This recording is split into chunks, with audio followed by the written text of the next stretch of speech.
really understand the depths of another person's thoughts until you hear them reciting them on the other side of a bathroom stall.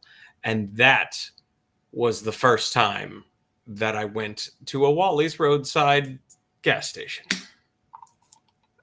I have questions, but no. We went live, TJ. Oh, yeah? We sure did. We're Well, here. all right then. Welcome, everybody, to episode 161 of Sawdust Talk. And tonight we are joined with Ryan Hulse of Hulse Design Co. Super excited to have him on the show for the first time. Before we get started, TJ is going to run through our sponsors, and then we will get on with the show. Sure. So every week, first person that we thank is Hannah and the team over at Surf Prep for supporting our channel year over year. You need to be using Surf Prep sanders. I have a lot of deck repair that I am going to be beginning in the middle of this lovely heat wave that we're experiencing in June of 2025. And let me tell you, boys and girls, I look forward to the extended periods of time that I'm going to be able to spend holding my Surf Prep sanders. You want to get in the nooks and crannies? You want the finest finish and the smoothest wood to run your hand across? Check out Surf Prep. And if you're going to shop over there, you need to use coupon code Sawdust Talk. Save yourself a little bit of money. And yeah, we do get a kickback from that. Speaking of Sawdust Talk, let's say you are in the midst of a wardrobe crisis. You were thinking to yourself, what am I going to wear on this Friday night out with friends? Maybe to a bowling alley, maybe to a semi-formal dining occasion. Well, let me tell you, you should be sliding into an extra comfy Sawdust Talk t-shirt. And if you want one of those, you can find them at kcbombshell.com. And you can also check out some of Layla's art because it is wonderful of her to host us over there. So, yeah, Casey Bombshell, get yourself some Sawdust Talk swag. We need to talk briefly about Makers for St. Jude. We are almost halfway through our late spring, early summer push for maker participation and fundraising. Makers for St. Jude is a charity that allows people from the online maker community to take their goods and services and raffle them off, and the proceeds of those raffles go directly to fighting childhood cancer. Totally awesome thing for us to hitch our wagon to. Over the last 3 years, we've raised just a scotch over $40,000 to fight childhood cancer, and our goal for 2025 alone is going to be to poke past 40 again. So we're going to try and double up, right, Jess? Yes, sir. Nope. So if you want to get involved, let's say you have some extra goods, some extra services, or something that you think you could sell and you want to fight childhood cancer, get a hold of me, get a hold of Jessie, get a hold of Mike over at Woodworker versus Cancer or at Makers for St. Jude on Instagram. Heck, you could probably reach out to Surf Prep and Hannah or somebody at the team will help you hold your hand, get a site made, get your raffle up and going, and you can participate. And if you get a raffle started and finished before the end of July 2025, you will be entered in a drawing for lucrative prizes, some of which are absolutely astounding, and pretty much everybody that participates walks away with a prize. So get involved, get awesome, and let the cool stuff that you make do cool things for people who could use your help. And last but not least, there is a Patreon for this lovely podcast. You can find us at Sawdust Talk /Patreon. It is as little as $5 a month, which is less than a Nachos Bel Grande from Taco Bell. So next time you're about to go pray at the Church of the Ringing Bell and taking communion of the Baja Blast, you could put that money to work and help Jessie and I get to some co-ed social maker meetups. Give us a high five in person if you're going to be going. Every little bit helps. So that's Patreon /Sawdust Talk. Thank you, TJ. You're welcome. Ryan, welcome to Sawdust Talk. Well, hi, guys. I was reminded tonight via the age of your little one how long we've been friends. We've been friends a while. Actually one of my OGs, and we've been IG friends for years upon years now. So now that makes me think it's probably been, well, my first ever post on social media was June 18th, 2018. So from that time, for Hulse Design Co., I've uploaded the logo to my social media, and that was that. But since that time, I've met a lot of awesome people, and you are one of the OGs. Yes, we kind of connected. I don't know how, but it just happened, and we just started talking to each other. And then it's like, hey, are you coming to this? And then are you coming to this? And then the baby thing, and here we are. Yeah, life happens. Life happens. Yeah, exactly. So tell the wonderful people of the Sawdust Talk crew, who are you? Why are you? Why am I? So who am I? I am Ryan Hulse. I own Hulse Design Co. and I am living in Chelmsford, Massachusetts. So I started my journey probably when I was a little one with my grandfather.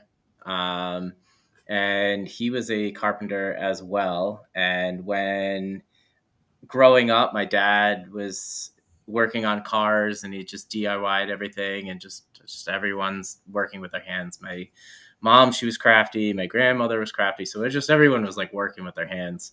So that's kind of like where I've always gained my exposure. I was just always building Lego sets and just kind of just kept on building and building and building. Well, the world kind of brought me through to go to like getting my education, and I have 3 degrees and an MBA, and somehow now I'm a finished carpenter and probably using like 10% of the education that I actually had. Yeah, so my life is just like a journey of like figuring it out and making it happiness for me. And that's kind of just why I started it back in 2018. I was like, you know what? I enjoy doing this woodworking stuff. And then people started paying me to like make things for them. And then I was like, wow, I could make some money on this, but I have a full-time job. So I have to like go do my full-time job and then figure that all out. And then it was right around, it was before COVID, right? Actually, it was about a month before COVID hit. I like was just sitting there and figuring out like if I could do this full time and like what money it would take, how it would take, how I would do things. And then I went on vacation to Disneyland of every place else. And right after we got back, I got a little 10-minute meeting on my calendar and I was like, oh, okay, that's that kind of meeting. They offered me an awesome like exit package and things like that. This is pre-COVID. And then all of a sudden I'm let go and here I am starting the journey. I was just like, you know what? I am going to figure this out. And I did. And here we are. It's now 5 years later plus that I've gone full time, and I'm just happier and just living life. Heck yeah. Yeah. I mean, I took a heavy lap through some of your posts, and you've commented on how, you know, the pace of being a business owner versus the pace of being an influencer has a tendency to ebb and flow. But your portfolio of work that you keep on Insta is absolutely gorgeous, man. You've got a sort of a wine cellar or collection room that you finished up fairly recently. I mean, that thing is killer. That was beautiful. That was a beast. Yeah. Can you talk a little bit about that project just in terms of like scope and scale? And you don't have to like dig into the weeds of budget and stuff like that. But I mean, it just, it looks like the cuts are repeatable, but at the same time, there's still a lot of work and finished carpentry. Everything looks like it should assemble the right way, but you're the one holding the ruler, right? Right. Exactly. So, the journey of that actual piece, it started in COVID time. I was creating reclaimed art wood, right? And there's always a story behind everything, and there's a piece which might go on forever, so bear with me. So this lady reached out to me, and she was like, "Is that American flag on your post like still there?" And I said, "Yeah." within 10 minutes, like she pulls up in a car and she's like buys that American flag and then like gets it. Her and her now husband bought a new house, brand new construction, and they were literally living bare bones in this house. There was nothing. There was some financial issues with the builder. And so she was like, hey, do you want to like build a kitchen table for me? And I was like, sure. So I built the kitchen table for her. And then she's like, well, now we need everything else in the house, all the finished carpentry work to be done. So do you want to just do it for us? And I was like, yeah, why not? At this point, I was still trying to figure out finances and like what it really was with the scope of it all. And she had some like really awesome ideas. So we kind of came up with like a 6 to 8 month contract of like, this is how much I owe you. This is how much the bank is going to go in involved. And because they had finances and all that kind of money flowing through with the new construction. And they were like, yeah, you got like 8 months, just go. So getting to that piece, that was one of their like baby pieces. What I mean by baby is just like the piece that they really, really wanted, you know. They are wine collectors. Some bottles are, you know, very, I guess, vintage or aged or whatever you want to call them in the wine world. But yeah, they definitely were like, we want a wine cellar and it needs to be white oak because the floor is white oak.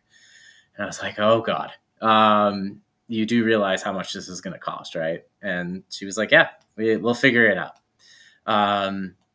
So I needed to basically build it from the ground up in the spot, in the tight area, but then also have to consider the diameter of the wine bottle and wine bottles, the various different kinds, and fit it into this little nook and make sure that it can hold at least 200 to 300 bottles. And I was like, there was so much math that needed to go within that, and it needed to be structurally sound to hold all that weight.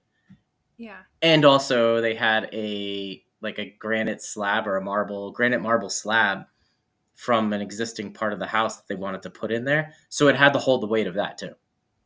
Jeez. So yeah. So I kind of figured it out, and then it's on a load bearing wall, which is great. It's the external wall of the house. So that could hold a ton of weight, and just kind of figured it out by box by box by box. And then they wanted lighting to go into it. So I had to kind of figure out how the lighting would fish through. I had to pre-wire it myself. And then the electrician came in and then did all the, you know, the lighting and the strip lighting and everything else in there. And then it also needed to fit within the square footage and a tight square footage because they wanted the glass encounter or encased because it needed to be, there's a special humidor or like a special dehumidifier or whatever refrigeration system that's in there. And it was like, oh my God, this is a lot to think of. And then they put the installation in, and then there was something of issue with that refrigeration system. So I had to cut a hole in the bottom so they can put air intake in into it.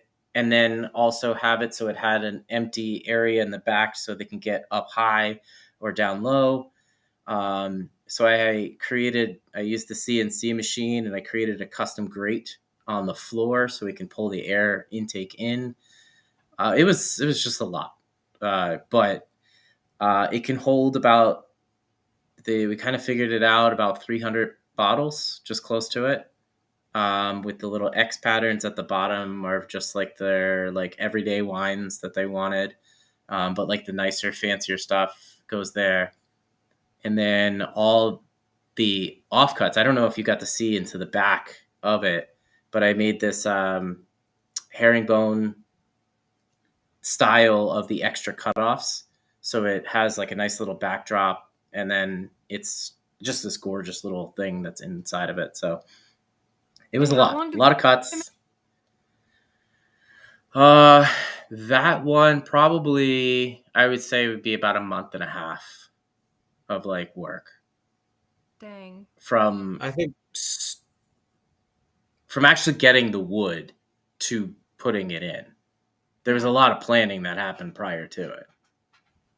yeah. And are you working with a lumber yard and just buying S3S, S4S for all of this, or did you get Yeah, I lucky was with 4/4 and just like run with it?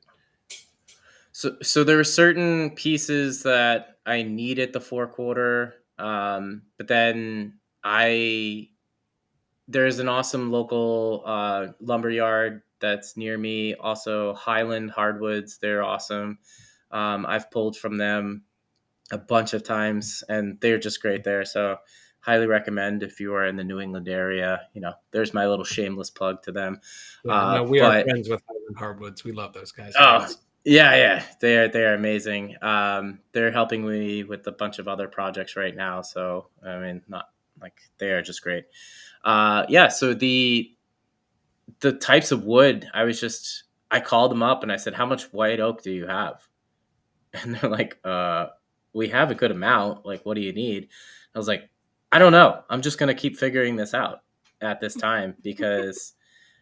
The repetitive nature of those inserts that needed to go in for the wine like bottles to be held, and then there's a display portion to it as well. There's like ones that are just at the bottom. It holds the bottle at like a 10-degree angle so you could see the label, and it's like fancy down low.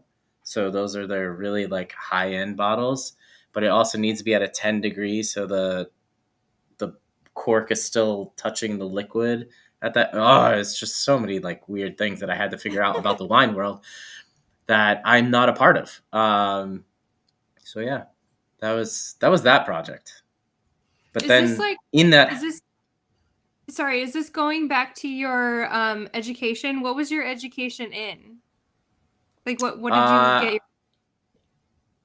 so my degrees are in graphic communications, which is basically graphic design and marketing and branding. So it's just figuring that out. Then I got a minor in marketing and a minor in photography. Nice. So that was like part of all of that.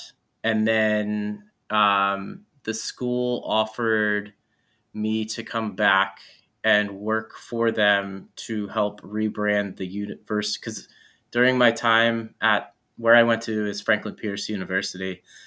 It was Franklin Pierce College. And then it changed over to Franklin Pierce University when I was there. But then the logo was too similar to another university that was nearby. And then it comes to find out that they use the same agency. So they were like, "Now we need to rebrand this." So they were just like, "Hey, work on this and you get your master's degree, you get your MBA." And I was like, "Cool, I'll do it." So I did it. And that was during like one of the recessions of years ago. And I didn't have to worry about like getting a job. And then all of a sudden now I'm more educated than most people trying to still fight for a job. And I ended up landing a job at US Foods, or actually, no, sorry, at Tufts University or Tufts Medical Center. Sorry. I was working in their like medical photography in the eye department. So That's awesome. yeah, I got to see some crazy stuff with eyes. I bet. Yeah. I just love that anytime somebody seems to make a request of you, you just seem to be able to say, "Yeah, probably," and then you outsmart it. I think it's awesome. Yeah, I mean that's like 90% of what I do. I just got bit by a mosquito in my shop, so it's driving me nuts right now. So when a customer comes to me, I don't want to always say no right off the bat, because obviously it's money and I need to make money to survive and just keep going with my business. But when someone is like, "I need this done," there's a lot of homework that needs to be done prior to. And over time, I've kind of created my own little niche system. It's like, okay, I build the box, build the frames, and then the facings, and then where's structural, where's not, and just going out of the norm to try to make something fit within a quarter inch, and then sometimes it's not that way. In New England here, there are homes that are built prior to this country starting, and I've installed things in those homes, and it's like I always used to like to say, it's like putting a box in a square room, or like no, I'm sorry, I said it totally wrong. Putting a box in a circle room, because nothing is square. And just recently, I've had this one where it was almost 2 inches off from left to right. And then the wall was almost 1.5 inches back. The ceiling was 1/4 inch downward, and the floor was tilted inward. So basically, it's like going like this, away from you, and trying to make that all level. And I had all the boxes pre-built, and that didn't work. I had to cut them all down on site and rebuild them on site, which was, not fun, but just to make it work so it would fit, and then everything looks seamless going across. So that was the most recent one. So you're primarily doing custom built-ins, custom finished carpentry, because at one point it was a lot of like reclaimed decorative, more like craft fair kind of stuff, and that was like your gig for a while. So where did that transition go, or do you still do that kind of stuff? I've put that on the back burner. The real answer to it is the finished carpentry makes the most money. Yeah. And I found that, and I've told you this before, it's like finding that niche that like makes money for your business. And just putting it this way, I would need to sell, just an example, I would need to sell about 1,500 cutting boards for the amount of I would make for one project, and the profit that I would see from that. And it's easier to pull the bigger projects from people when you actually have a portfolio now behind you. So I was doing some projects for dirt cheap, which not proud of that right now, but now I can say, here's my price, here's what it is. And I'm gaining these nice clients that want these beautiful pieces, and that's where it goes from there. But I have like there's a shelving unit that's over here. That's where all like the crafts that I've built have collected dust, and they're just there. I've pulled out of all markets. I'm out of all stores. I'm out of all everything, because the managing that was a lot, and just trying to keep the pricing. I got rid of Etsy. I just didn't want to do that anymore, and here I am. So I'm just doing full-time finished carpentry. And, if someone asks me for like a cool little piece every once in a while, I'll do it. But it's just if I have time. Right. Can I talk a little bit about our discussions that we had? What was that, 3 years ago now? Oh, business stuff. Yeah. Is that okay? Yeah, go for it. Okay, so I mean, if you scroll way back in my feed, I posted a reel. I was hanging a whiteboard on the wall with like business goals. And for those of you who don't know, you can tell Ryan has a lot of experience, with business and becoming self-employed and all of that good stuff. And he's been a helping hand to multiple people in the community. But that was a really helpful thing for me. I'm still not full-time, but you did give me the confidence to leave my corporate medical job to work less, to work towards making the time for me to do what I want to do. So for that, I thank you. But you're welcome. Thank you.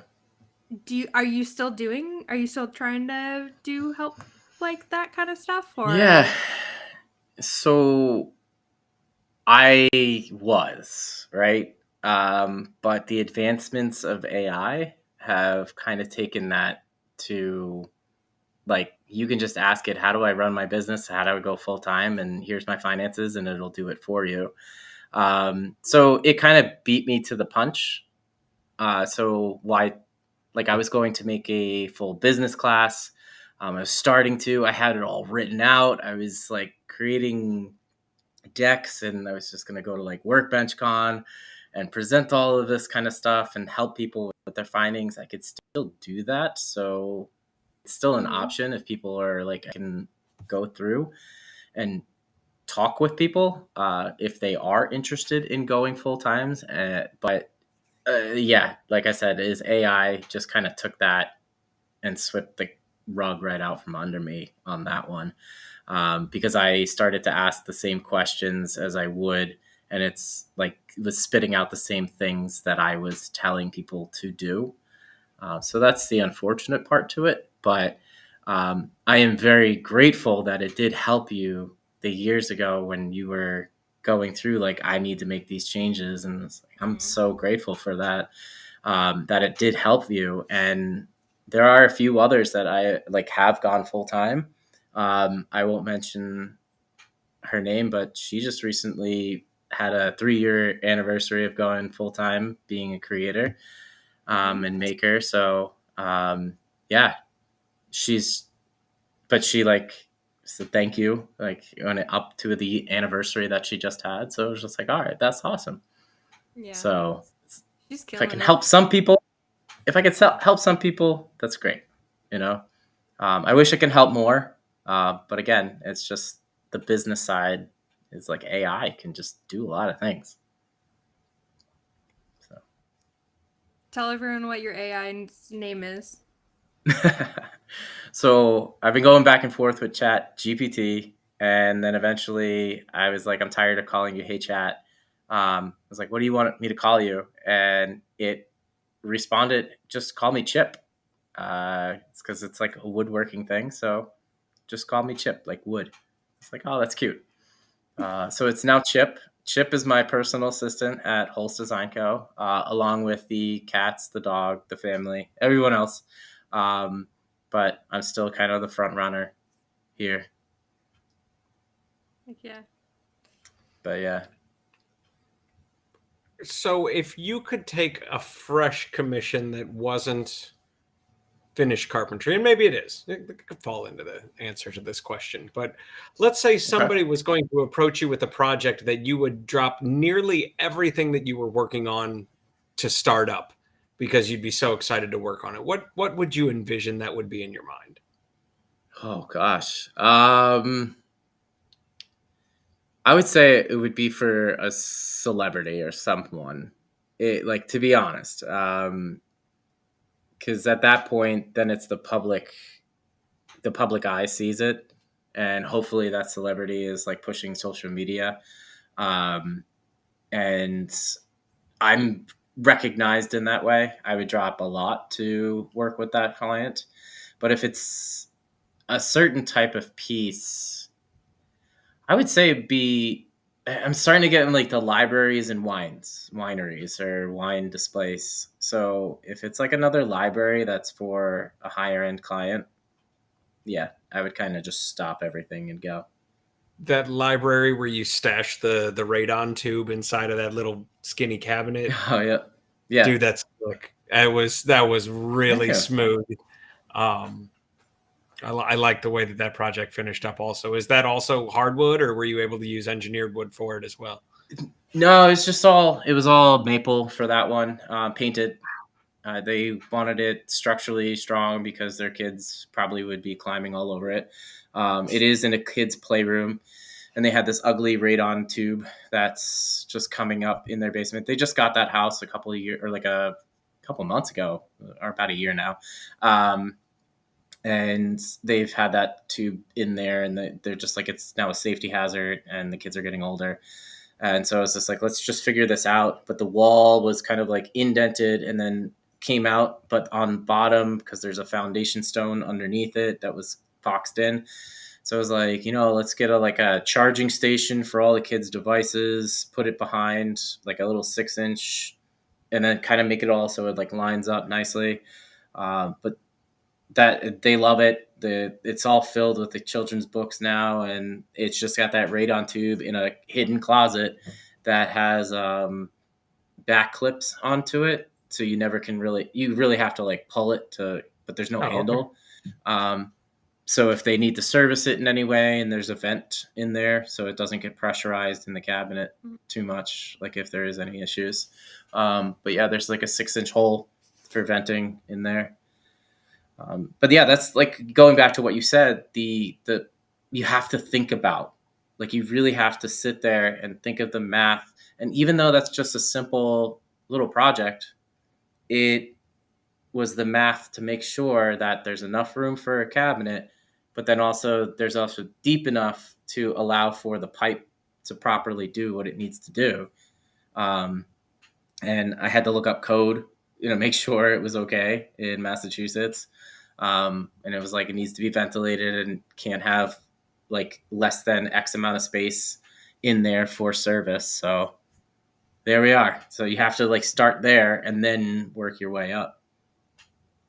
But yeah, that's a full room of just gorgeous work. And thank you. I mean, you also leverage your minor in photography really well, because like I can see that you at least paid attention in an architecture class as well. Like your images, your parallels and your verticals and your vanishing lines are all like pretty tight for your portfolio style photos, right? You don't have like a whole bunch like my cabinets here that are kind of doing this. Yeah.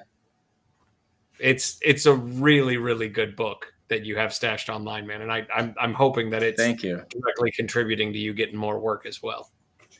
Yeah, there are people that do reached out directly, said, hey, I just found you on Insta, and would you be able to do something for a closet or whatever for me? So I have no problems right now by word of mouth of like getting new clients, which is great. And social media does help. The flowing hair does help with some of that. But I needed to be figuring out like what my portfolio is and the niche that I was going into. And that's when finished carpentry became the thing for me. And I'm now, I was told by one customer, is like, I'm one of the only 5 people in the Massachusetts area that can do what I do. And the rest of them, yes, there are builders, there are contractors that can do this stuff, but I'm the only one that's like marketing myself for finished carpentry work. So and you don't have any problem with local unions and chapters and stuff like that feeling, or do you even find yourself getting subbed into jobs that general contractors are looking for work, or is it mostly just, hey, I heard you're the dude? A lot of the times it's, hey, I heard you're the dude, that just want the pieces in their homes. And then there's other times where there are builders that have seen my work, and then they'll reach out and be like, hey, you're the dude for this part of the project. Like, we'll make everything else, and then you're the person that will be added on to our subcontracting kind of deal. I've had that a couple times right now. They've just gave my name to the client and said, when we're all finished, this guy will come in and make it look good. So I have to devote a lot of energy or time to prospecting, or do you really feel like your network and your niche is driving a lot of your business occupancy in terms of staying busy? Staying busy wise, I feel there are sometimes it depends on the time of month or the time of the year, and that comes right around October. I seem to hit this downward in October of like no one really reaching out, but I think that's just because of the holidays. And then all of a sudden it's like November hits, and then everyone's like, I want it all done before Thanksgiving or Christmas. So there's like a small little rush of clients that come through. But I feel like once I start gaining these customers, then I have a lot of repeat customers, and then I have a lot of people that I just say, hey, post it up on like the local Facebook group and get my name out there and say, hey, this guy just did this for me. So it lives in that group chat, and my name comes up quite often now. Past clients will be like, agree, second this, you know, things like that. So it's just like, it just comes organically now. Once a week, I probably have about 3 or 4 requests coming in for small projects or projects that I'm like, this is not me. I can't do this, you know, anymore, or I'm not doing this or whatever. Here, I'll refer you to another person. And Jessie, going back to what you said, like doing like the artsy stuff.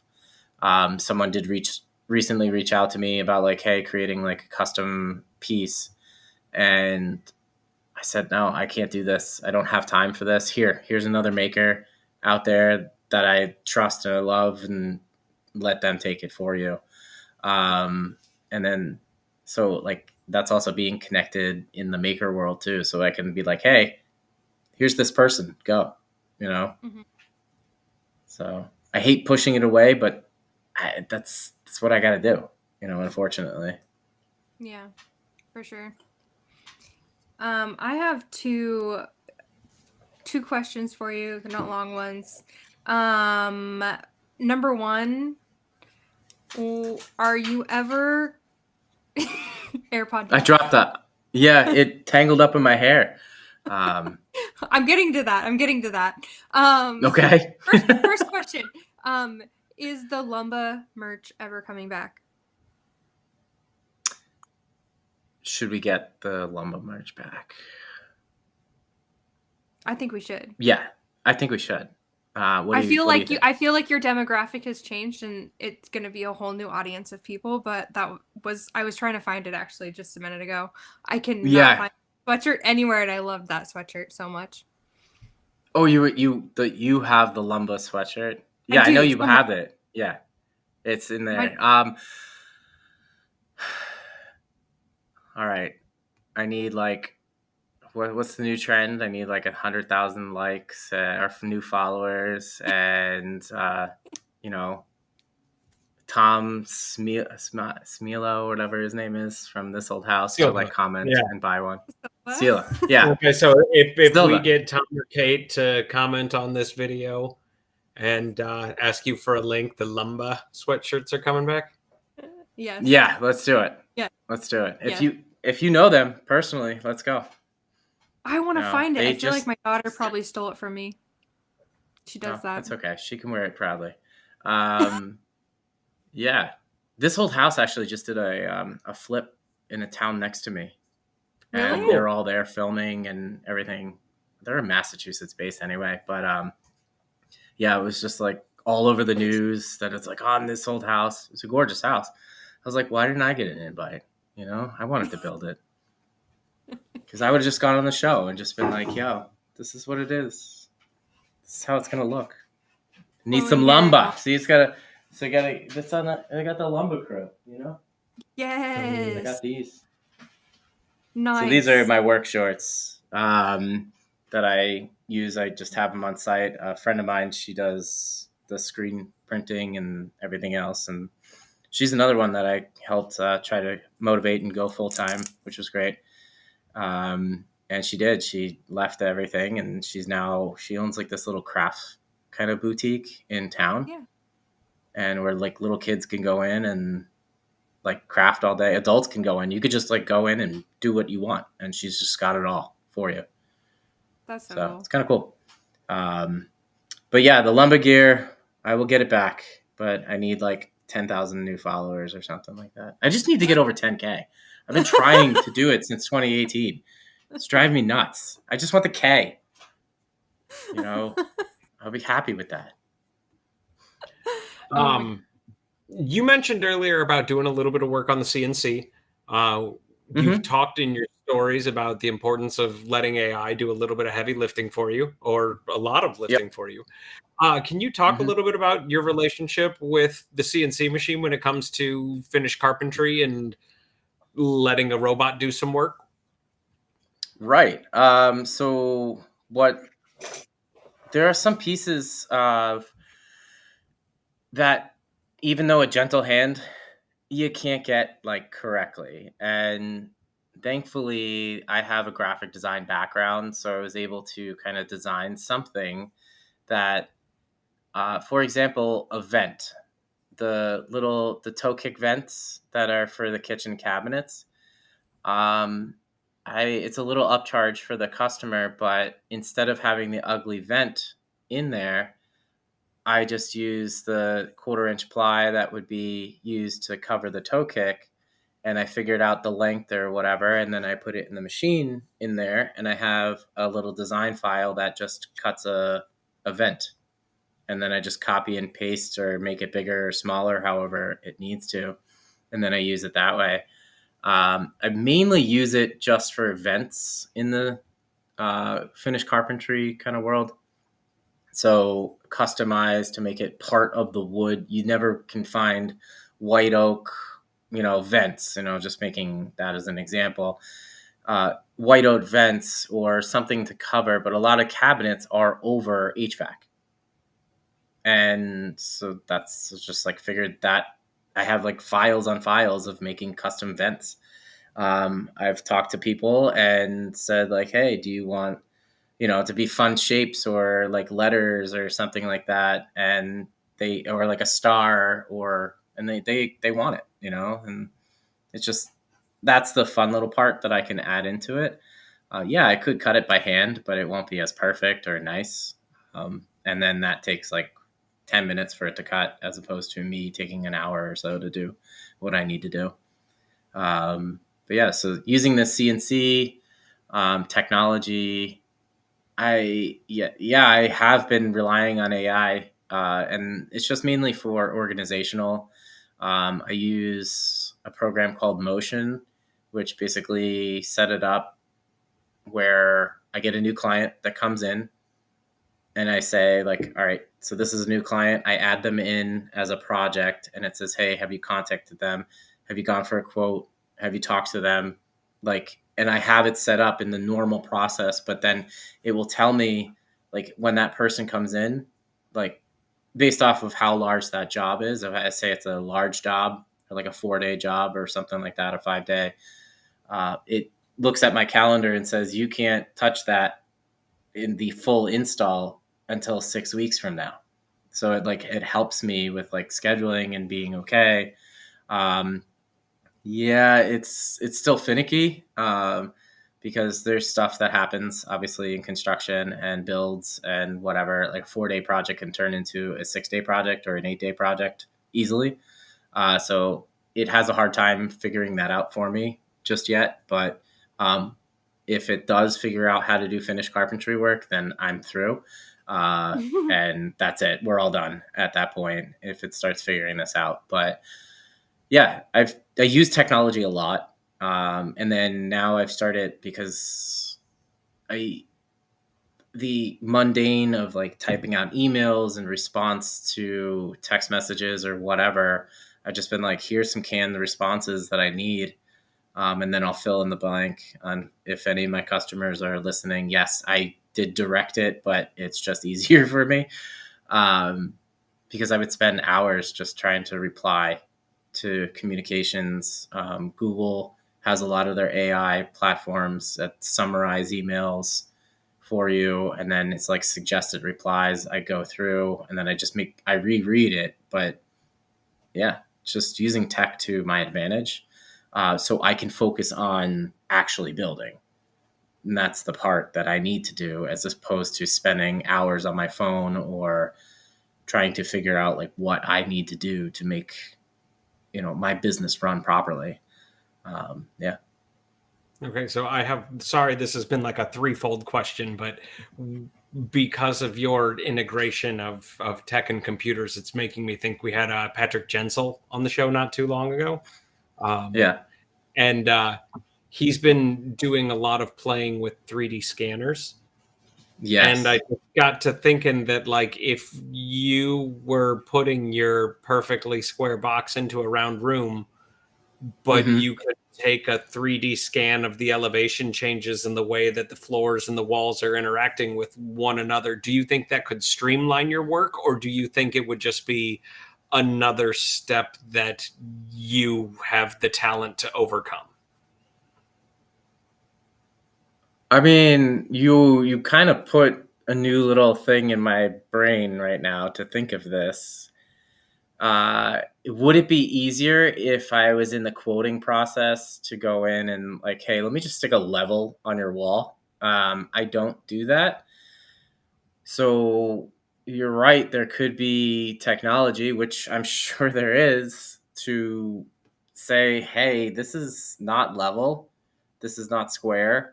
This could take a little bit longer time to build, but then I can adjust it manually. Oh my God, you just opened up a whole new world for me. Yep. Cool. Again, making connections and talking to people in the community. I, That I have that's an huge.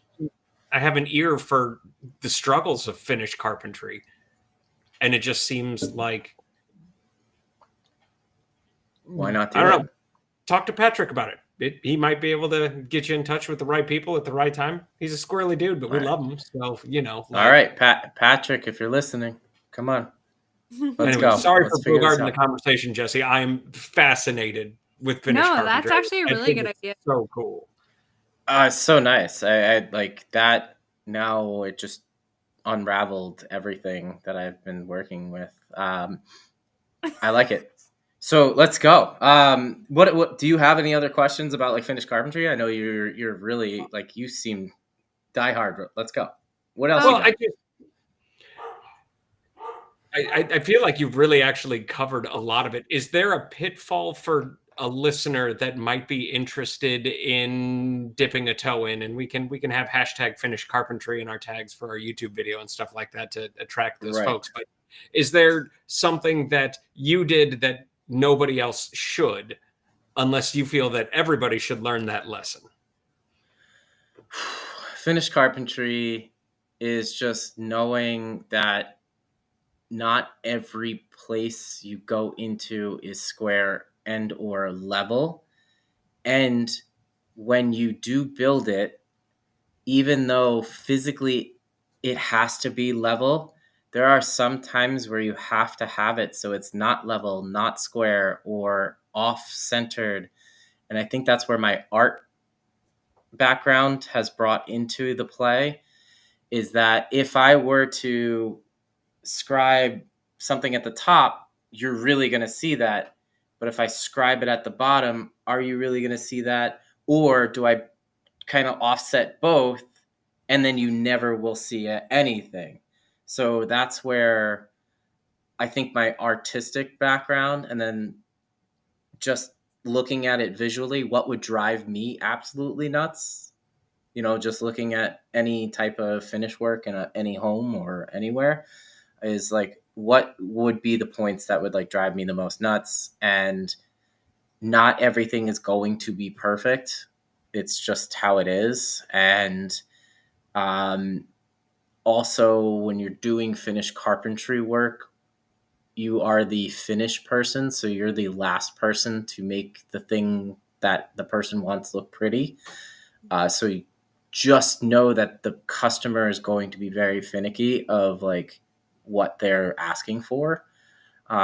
So come to finishing and painting and doing all that kind of stuff, you need to learn all those skills as well. Just to know when it comes to the actual finish of the piece, it's going to look really good based off of what you built underneath it.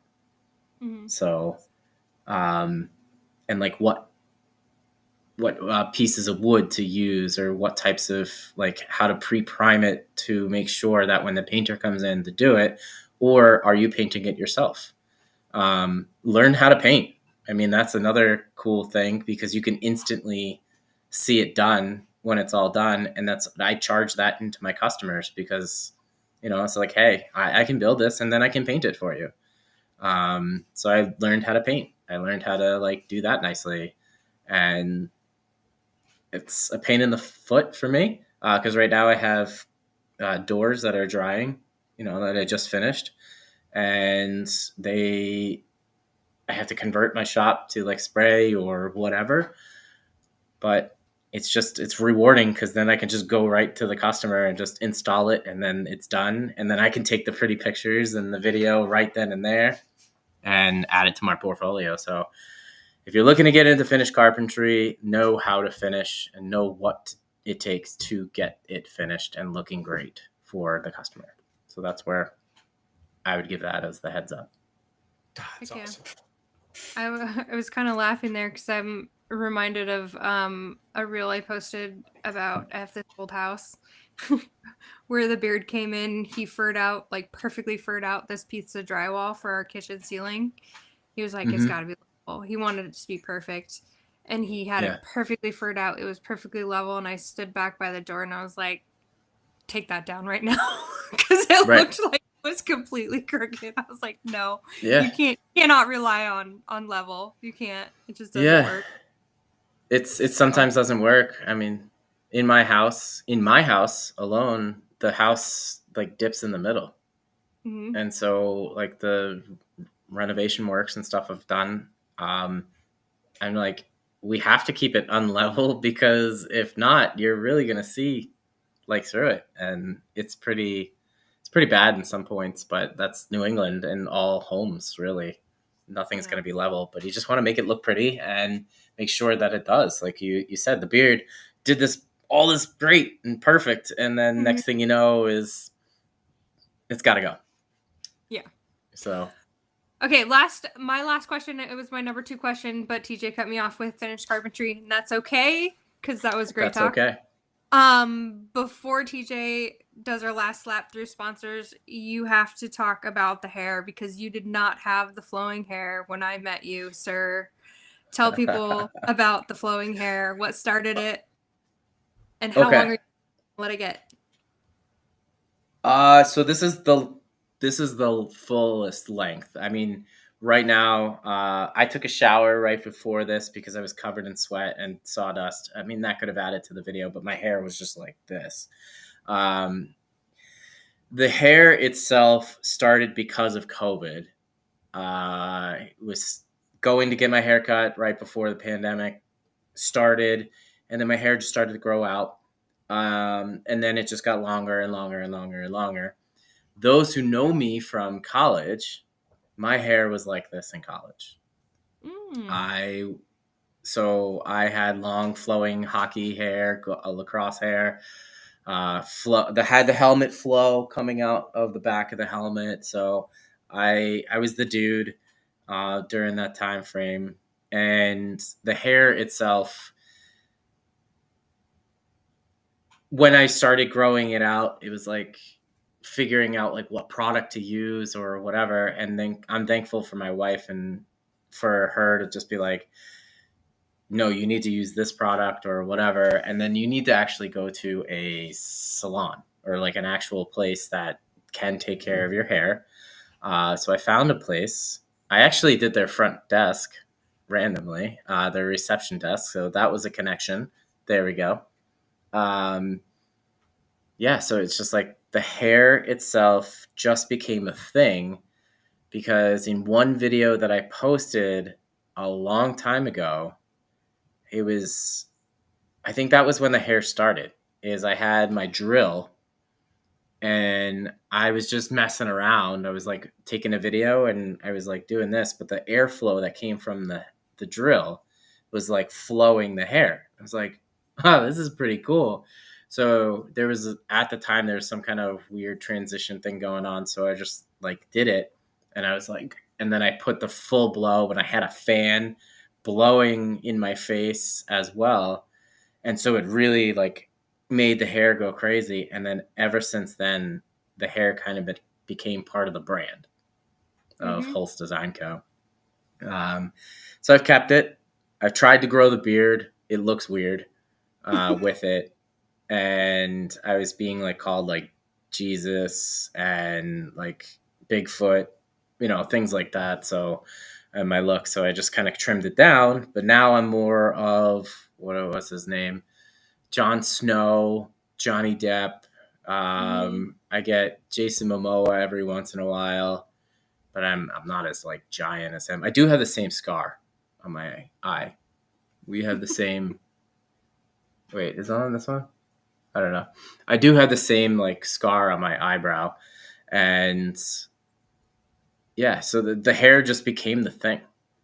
And when I'm in the shop, it's never really like this. It's just up, and I put it all, and that's for safety reasons because that can get caught on everything because it's so long. But yeah, so it's just the hair. The hair is the thing. Hair. Thank you. You're welcome. Perfect. All right. Well, we are at the 55th minute, so I'm going to race through our sponsors real quick. First of all, Surf Prep. Look, there is other companies that make abrasives, discs and pads and quarter sheets and 3x4s, and maybe their names involve a number and a letter right next to each other. But why are you shopping with them when you could be shopping with Surf Prep? Surf Prep supports our channel.